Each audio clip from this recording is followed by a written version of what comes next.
MAB Channel.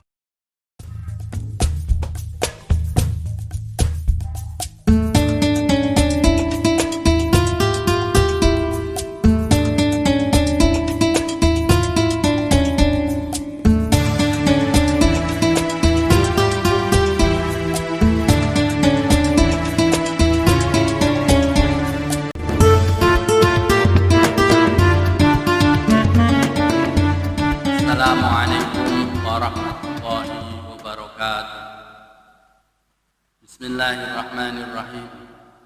Subhanakallahumma Rabbana la ilma lana illa ma 'allamtana innaka antal alimul hakim wa tub 'alaina innaka antat tawwabur rahim wa taqabbal minna innaka antas samiul alim. وعلمنا من لدنك علما نافعا يا ذا الجلال والإكرام. اللهم افتح لنا حكمتك وانشر علينا رحمتك يا ذا الجلال والإكرام. لهم الفاتحة. أعوذ بالله من الشيطان الرجيم. بسم الله الرحمن الرحيم. الحمد لله رب العالمين الرحمن الرحيم مالك يوم الدين إياك نعبد وإياك نستعين اهدنا الصراط المستقيم صراط الذين أنعمت عليهم غير المغضوب عليهم ولا الضالين آمين. بسم الله الرحمن الرحيم. الحمد لله رب العالمين والصلاة والسلام على المرسلين وعلى آله وصحبه أجمعين. قال المؤلف رحمه الله تعالى ونفعنا به وبعلومه وأمدنا بأسراره وأعاد علينا ببركاته آمين يا رب العالمين. Bismillahirrahmanirrahim. Faslun utawi iki ku ana fasal siji. Mujibatul ghusli utawi pira-pira perkara kang majibake adus iku sittatun 6. Ilajul hasafati ya iku manjingake hasafah fil farji ing dalem farji. Wa khurujul mani lan metu mani. Wal haidu lan haid. Wan nifasu lan nifas. Wal wiladatu lan lahirake. Wal mautu lan mati. Artinya sesuatu yang mewajibkan mandi itu ada 6. 1. Masuknya hasyafah di dalam farji. Nomor 2. Keluarnya sperma atau mani. Nomor 3. Haid. Nomor 4. Nifas. Nomor 6. Nomor 5 melahirkan. Nomor 6 mati. Sesuatu yang mewajibkan mandi yang dimaksud di sini adalah mandi besar kalau biasa orang menyebutnya. Mandi atau sesuatu yang menyebabkan hadas besar.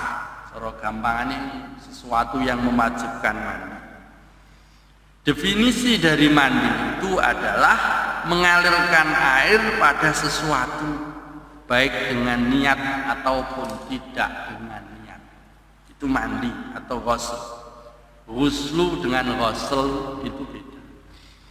Kalau di sini tadi mujibatul ghusli, ghinnya di dhamma, mengalirkan air. Tapi kalau ghuslu itu artinya adalah basuh. Basuh itu biasa digunakan kalau ghuslu itu untuk membasuh, yaitu wudu. Kalau al-ghuslu itu adalah pada mandi wajib atau mandi besar. Sedangkan yang dimaksud mandi di sini menurut syarah adalah mengalirkan air pada seluruh tubuh dengan niat tertentu. Itu mandi yang dimaksud dengan mandi. Nah, orang kewajiban mandi itu sebabnya ada 6. Di dalam matan atau nas kitab tadi disebutkan sesuatu yang menyebabkan atau mewajibkan seseorang itu mandi besar itu ada 6.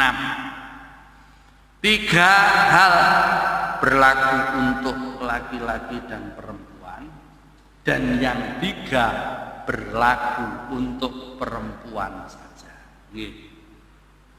Kalau seluruhnya laki-laki tidak ada haid, tidak ada nifas, tidak ada wiladah. Tapi kalau seluruhnya laki perempuan juga ikut di situ. Ilajul hasafati yang pertama adalah kalau di sini ilajul hasafati fil farji, masuknya hasafah ke dalam farji atau kemaluan perempuan. Di suami istri ketika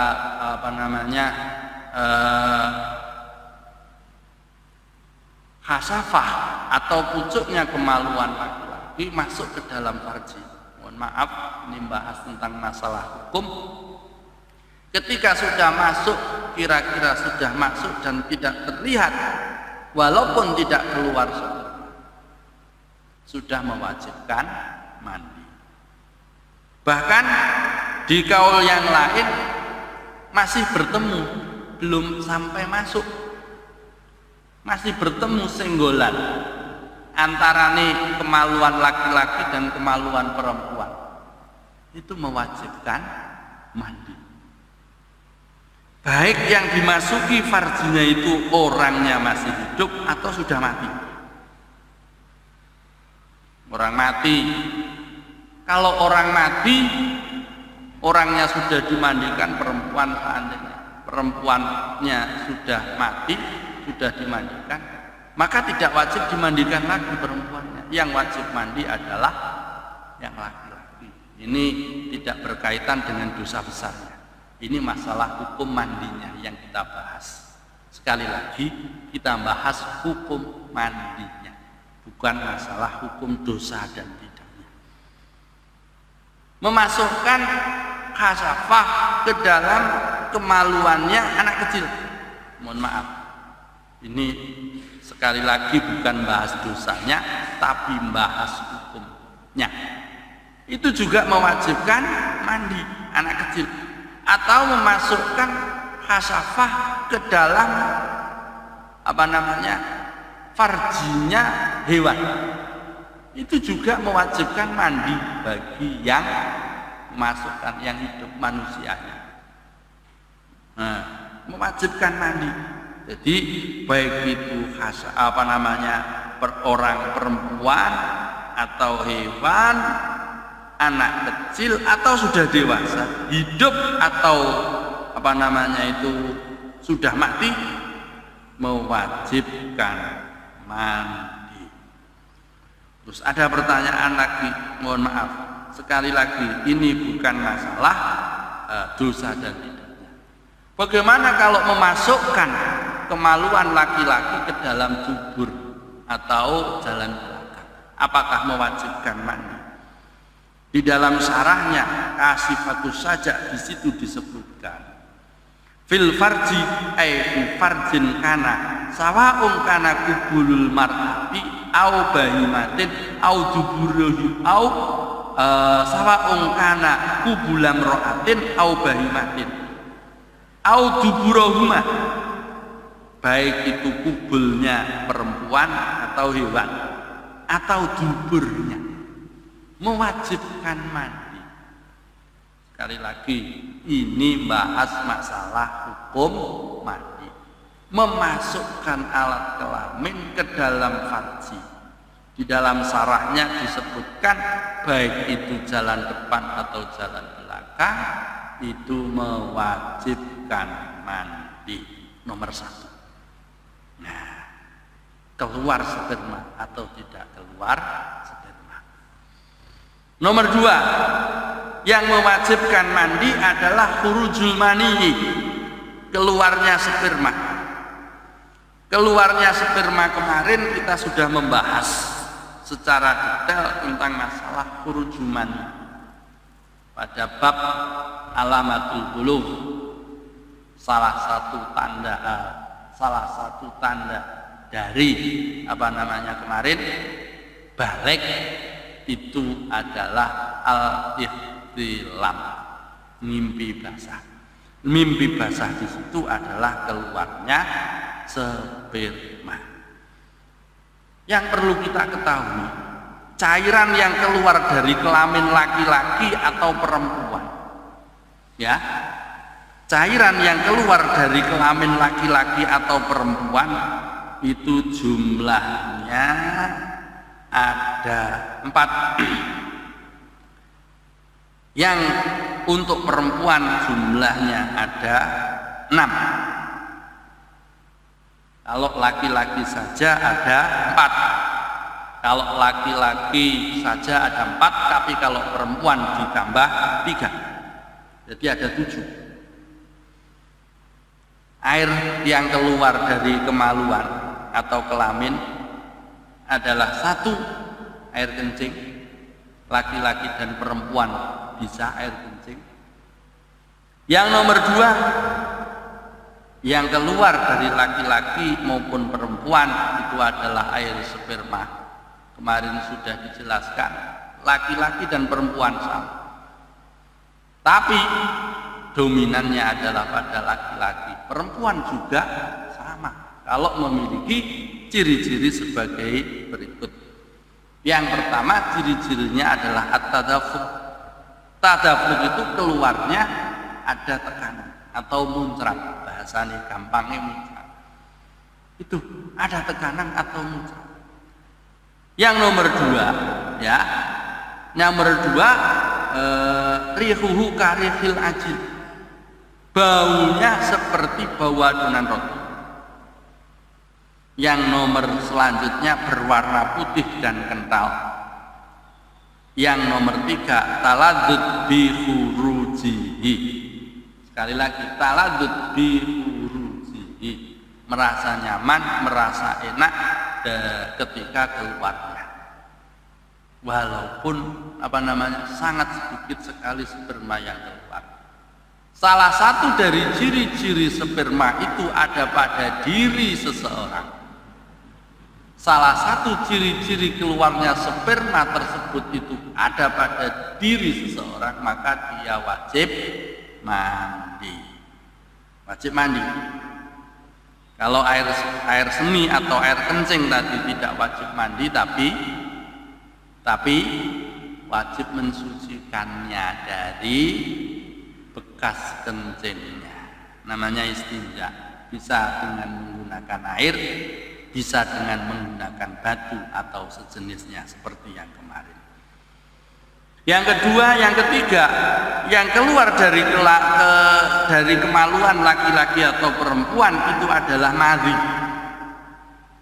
Pakai zal, mim zal, madhi, ya, madhi. Madhi itu ciri-cirinya 1, berwarna putih atau kekuning-kuningan dan agak cair. Nomor 2, keluar pada saat syahwat yang tidak begitu kuat, atau pas waktu biasa-biasa tiba-tiba keluar, tidak muncrat, tidak taladud. Sekali lagi, tidak muncrat, tidak taladud, baunya tidak menyengat seperti adonan roti maupun putihnya telur. Tidak seperti itu.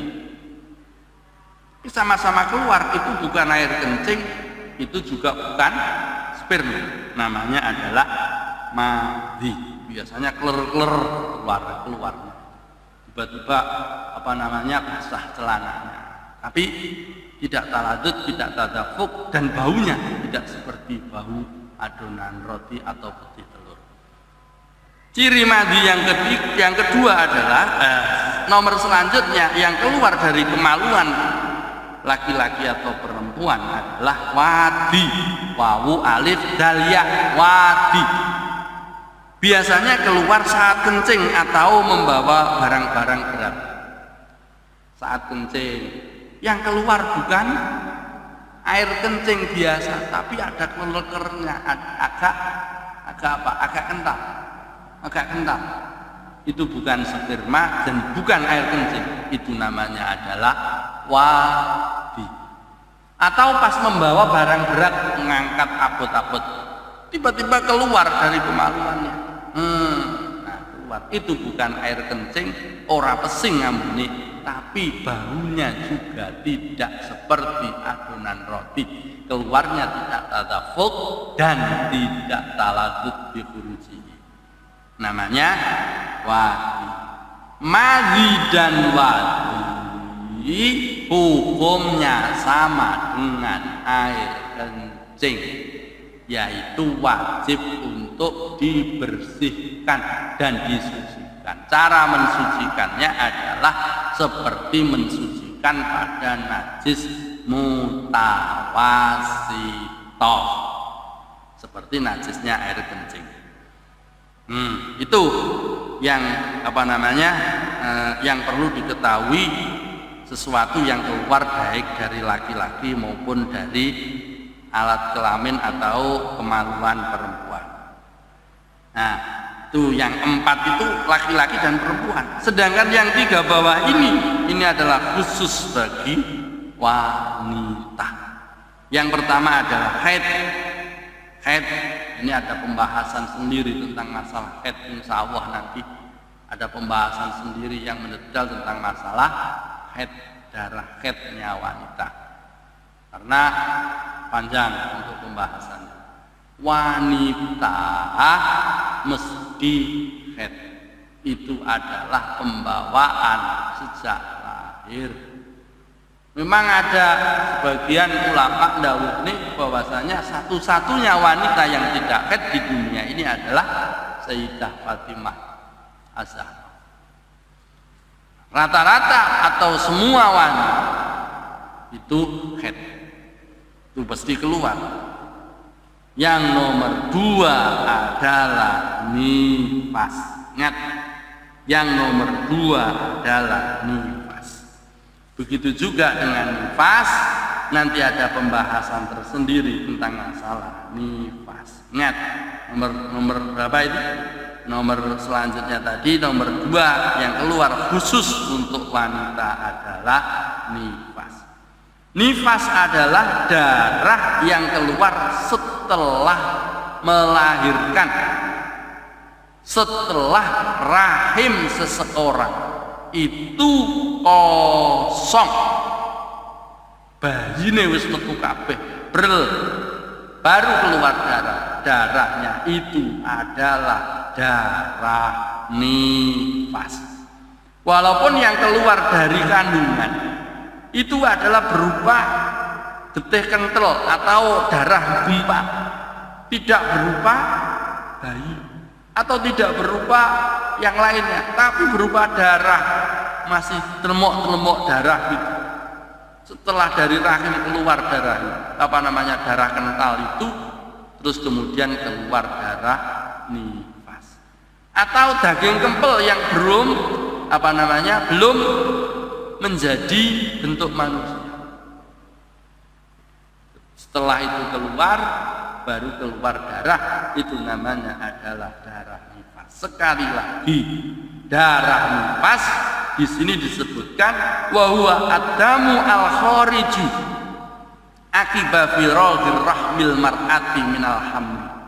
Nah, yaitu darah yang keluar setelah kosongnya rahim perempuan dari kehamilan. Setelah keluar semua, baru itu disebut dengan darah nifas. Nah, sedangkan darah yang keluar bersamaan dengan melahirkan itu namanya adalah daru fasadin, darah rusak. itu tidak disebut dengan darah nifas.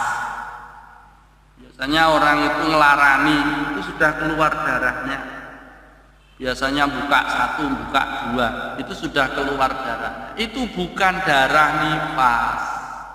Darah nifas itu darah keluar setelah melahirkan. Nah, yang mewajibkan mandi itu adalah darah nifas. Setelah mampet nifasnya, nanti wajib mandi. Nanti ada pembahasan tersendiri tentang masalah nifas. Yang mewajibkan mandi yang nomor 5 adalah melahirkan walaupun tidak keluar darah nifasnya. Ada seorang yang melahirkan anak tidak keluar darah nifasnya, itu juga ada. Begitu keluar langsung tidak ada darah nifas, walaupun tidak ada darahnya. Yang melahirkan, yang dilahirkan itu berupa darah kental atau berupa daging yang kental atau yang unggul, baik itu yang keluar itu basah atau yang keluar itu kering. Baik setelah itu keluar darah nifasnya atau tidak, sebab wiladah wajib mandi. Yang terakhir yang mewajibkan mandi itu adalah udah tadi ya. Wiladah ini yang 3 ini khusus bagi wanita, 3 wiladah. Yang terakhir yang mewajibkan mandi itu adalah mati. Sekali lagi, yang terakhir yang mewajibkan mandi adalah mati selain mati syahid. Bagaimana kalau ada orang kafir? Apakah wajib dimandikan? Fa'amal kafiru fala yajibu husluhu bal yajuzu. Orang yang kafir tidak wajib dimandikan, tapi boleh dimandikan. Kalau orang mati syahid di medan perang, haram untuk dimandikan. Mengapa kok haram dimandikan? Fama syahid fala yajibu husluhu bal yahrumu liqauli sallallahu alaihi wasallam. Karena ada larangan dari baginda Nabi Muhammad sallallahu alaihi wasallam, la taghsiluhum fa innakul la jurhin yafuhu miskan yaumal qiyamah. Karena apa? Jangan engkau mandikan orang yang mati syahid, karena setiap luka yang keluar yang dimiliki oleh seorang yang mati syahid nanti akan mengeluarkan bau minyak misik nanti di hari kiamat. Begitu juga tidak wajib dimandikan adalah bayi yang lahir mulai dari kandungan tidak ada nyawanya, bila hayatin bayinya mati di dalam kandungan, tidak wajib dimandikan. Nah, tidak wajib dimandikan. Sekali lagi, yang mewajibkan mandi itu ada 6. Nomor 1 adalah keluarnya. Nomor 1 adalah ilajul hasafah fil farji, masuknya hasafah, pucuknya kemaluan laki-laki ke dalam kemaluannya perempuan. Nomor 2 adalah khurujul mani, keluarnya sperma. Nomor 3 adalah haid. Nomor 4 adalah nifas. Nomor 5 adalah melahirkan. Nomor 6 adalah mati atau meninggal dunia. Selanjutnya yang berkaitan dengan mujibatul husli, setelah orang itu kewajiban mandi, dia harus mandi. Bagaimana caranya mandi? Apa fardunya mandi? Apa kesunahan di dalam mandi? Faslun utawi iki kuwana pasal siji. Furudul ghusli utawi pira-pira fardune adus iku isnani loro. An-niyatu ya iku niat wa ta'mimul badani lan meratani badan bil ma'i kelawan banyu. Setelah kita mengetahui sesuatu yang mewajibkan mandi, kita harus tahu caranya mandi. Yang wajib di dalam mandi itu cuma dua. Nomor satu adalah niat. Kalau tadi ilajul hasafah berarti mandi sar. Niatnya bagaimana? Niatnya menghilangkan hadas besar. Nawaitu ghuslah li raf'il hadasil akbari fardol lillahi ta'ala. Sekali lagi, niat itu tempatnya di dalam hati. Dan mulainya niat itu ketika pertama kali basuh bagian yang wajib. Kalau mandi ya bagian pertama kali yang dibasuh yang mana? Yaitu niat. Seandainya tengah-tengah mandi telah membasuh kepala, membasuh badan. Ternyata ketika membasuh badan lupa tidak niat, membasuh badannya yang niat, maka kepala belum terhitung membasuh, belum hilang hadasnya karena tidak disertai dengan. Makanya kalau mandi besar itu biasanya ya harusnya diingat-ingat. Ketika mengguyur air pertama kali langsung diniati nawaitu ghuslal akbari. Dah. Nanti ketika basuh yang lainnya tidak pakai niat, sudah cukup niat di awal. Sudah cukup niat di awal. Seandainya basuh kepala nawaitu ghuslal akbari lirafil hadas, nawaitu ghusla lirafil hadasil akbari fardholillahi ta'ala. Udah kepala sudah terbasuh semua, tinggal badannya ketika basuh badan tidak pakai niat tidak apa-apa. Bukan berarti ketika basuh badan harus niat, basuh kepala harus niat, basuh tangan harus niat, basuh kaki harus niat, basuh badan harus niat. Tidak. Niat ditempatkan pada permulaan saja. Permulaan mandi. Nah, kalau bagaimana kalau hadas yang menyebabkan mandi itu adalah haid? Boleh kita niat nawaitul ghusla li raf'il hadasil akbari minal haidi juga bisa. Itu caranya niat. Boleh. Atau niat hadas akbar saja juga tidak apa-apa. Nawaitul ghusla li raf'il hadasil akbari fardhal lillahi ta'ala. Kalau biasanya di shower ya ketika air itu keluar dari shower itu langsung niat nawaitul ghuslal akbari, nawaitul ghusla li raf'il hadasil akbari fardhal lillahi ta'ala. Atau kalau tidak ada di shower, di kulah tempat mandi, ketika nyibuk pertama kali dan mengguyurkan air gayungan itu langsung niat nawaitu ghuslal akbar. Atau di kolam renang, ketika masuk pertama kali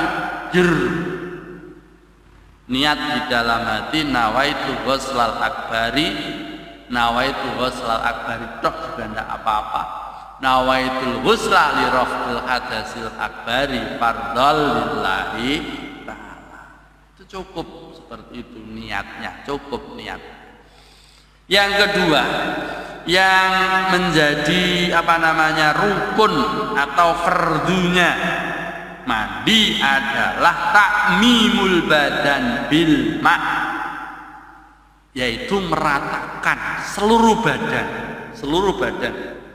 kulit badan dengan air, diratani air, diratakan dengan air semua. Nah, seluruh badan, mulai dari ini rambut kepala, kalau ada kotoran-kotorannya dihilangkan, dicuci semua, dihilangkan. Kalau sedikit saja di badan ada sesuatu yang menghalangi sampainya air ke kulit, maka mandinya tidak sah. Bagaimana kok mandinya tidak sah? Tidak sah karena air tidak menyeluruh ke seluruh, air tidak sampai ke seluruh tubuh. Makanya sebelum mandi itu bersih-bersih dulu. Nanti ada kesunahan sebelum mandi besar. Nah, sekali lagi rukunnya atau fardunya mandi ada dua. Satu, niat. Nomor dua, takmimul badan bil ma, yaitu meratakan air ke seluruh anggota tubuh. Selanjutnya kita akan membahas kesunahan-kesunahan di dalam mandi. Kesunahan-kesunahan di dalam mandi itu ada 9. Pertama adalah membaca basmalah. Baca basmalahnya niatnya bukan baca Al-Quran tapi baca doa basmalah. Bismillahirrahmanirrahim. Bismillahirrahmanirrahim kapan basuhnya? Ketika mengambil air. Sebelum niat Bismillahirrahmanirrahim dalam hati. Karena bismillah itu termasuk mengucapkan kalimat thayyibah atau sifat dari sifatnya Allah Subhanahu wa taala. Sehingga basmalah itu termasuk sesuatu yang dimuliakan, yang suci, Allah Maha Suci.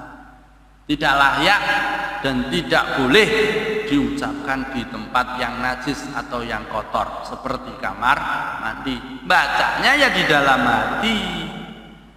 Ya di dalam hati Bismillahirrahmanirrahim, tidak sampai keluar suara. Itu disunnahkan. Yang nomor 2, membasuh kedua tangan sebelum memasukkan air. Hal ini jika terdapat najis pada keduanya, namun jika terdapat najis maka hukumnya wajib. Jadi membasuh dulu tangannya disik. Nomor 3, sebelum mandi disunahkan berwudu dulu. Berwudu sebelum mandi, walaupun tidak memiliki hadas kecil. Namun jika memiliki hadas kecil, maka wudu tersebut dilakukan dengan niat menghilangkan hadas kecilnya. Tapi kalau seandainya ya, masih punya hadas kecil, masih punya wudu hadas, maka mandinya wudunya itu adalah niatnya li sunnatil ghusli, untuk kesunahan. Yang nomor 4, menggosok tangan pada badan, menggosokkan tangan pada badan. Bila air sudah sampai pada seluruh tubuh tanpa menggosok tangan, apabila belum maka hukumnya wajib. Ini menggosokkan tangan, dikosoki awake itu sunah, disabuni awake, sirai atau rambutnya dikeramasi itu sunah. Dilihat sela-selane, dikenek-kenek, digosok pakai sabun maupun pakai yang lain. Itu juga termasuk kesunahan. Nomor 8, mualah, nuli-nuli. Nuli-nuli itu langsung, tidak separuh-separuh. Mualah itu tidak separuh-separuh.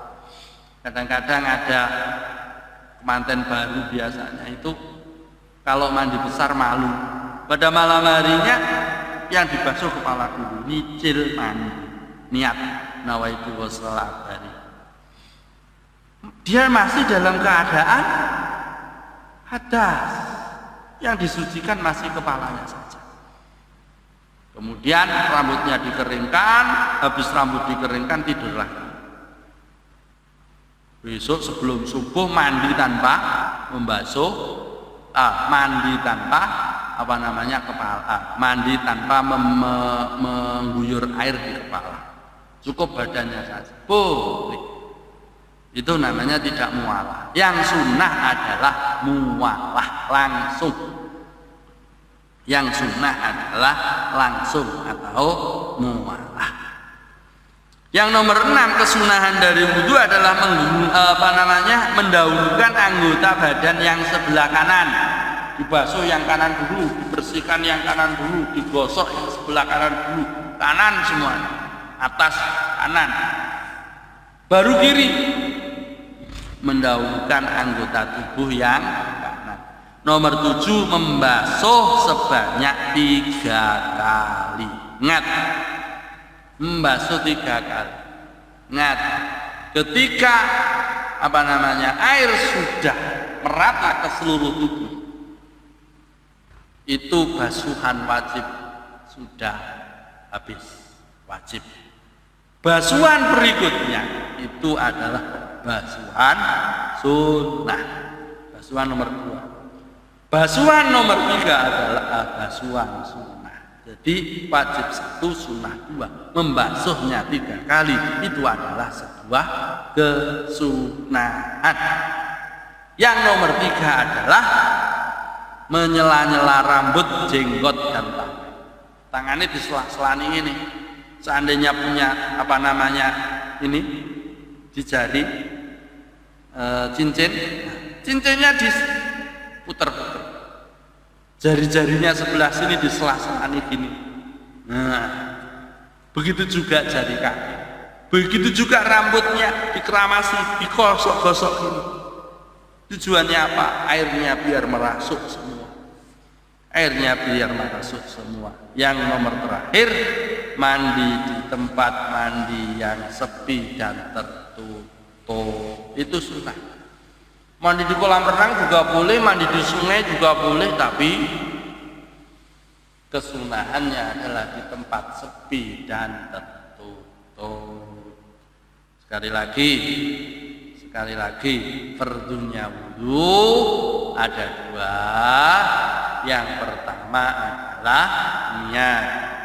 Yang nomor 2 adalah meratakan air ke seluruh badan. Mudah-mudahan Allah memberikan kita hidayah dan taufik dan menambah pengetahuan kita, dan mudah-mudahan Allah menerima seluruh amal ibadah kita. Amin amin ya rabbal alamin. Rabbi fanfa'na bi barakatihim wahdinal husna bi hurmatihim wa amitna fi tariqatihim wa mu'afatim minal fitan. Rabbi fanfa'na bi barakatihim wahdinal husna bi hurmatihim wa amitna fi tariqatihim wa mu'afatim minal fitani. Rabbi fanfa'na bi barakatihim wahdinal husna bi hurmatihim wa amitna fi tariqatihim wa mu'afatim minal fitani. Bismillahirrahmanirrahim. Allahumma inni astaudiuka ma 'allamtanihi wardudhu ilayya inda hajati ilayhi wa la tunsinihi ya rabbal alamin. Allahumma inni astaudiuka ma 'allamtanihi wardudhu ilayya inda hajati ilayhi wa la tunsinihi ya rabbal alamin. Allahumma inni astaudiuka ma 'allamtanihi wardudhu ilayya inda hajati ilayhi wa la tunsinihi ya rabbal alamin. Al-Fatihah. A'udzubillahi minasyaitonir rajim. Bismillahirrahmanirrahim. Alhamdulillahirabbil alamin. Arrahmanirrahim. Maliki yaumiddin. Iyyaka na'budu wa iyyaka nasta'in. Ihdinas siratal mustaqim. Siratal ladzina an'amta 'alaihim ghairil maghdubi 'alaihim waladdallin. Amin. Pertemuan hari ini selesai dan kita akan melanjutkan di pertemuan berikutnya, yaitu syarat-syarat wudu. Sekali lagi, pertemuan berikutnya adalah syarat-syarat wudu. Wa akhiran, Allahumma fiq ila aqwamit thariq. Wassalamu alaikum warahmatullahi wabarakatuh.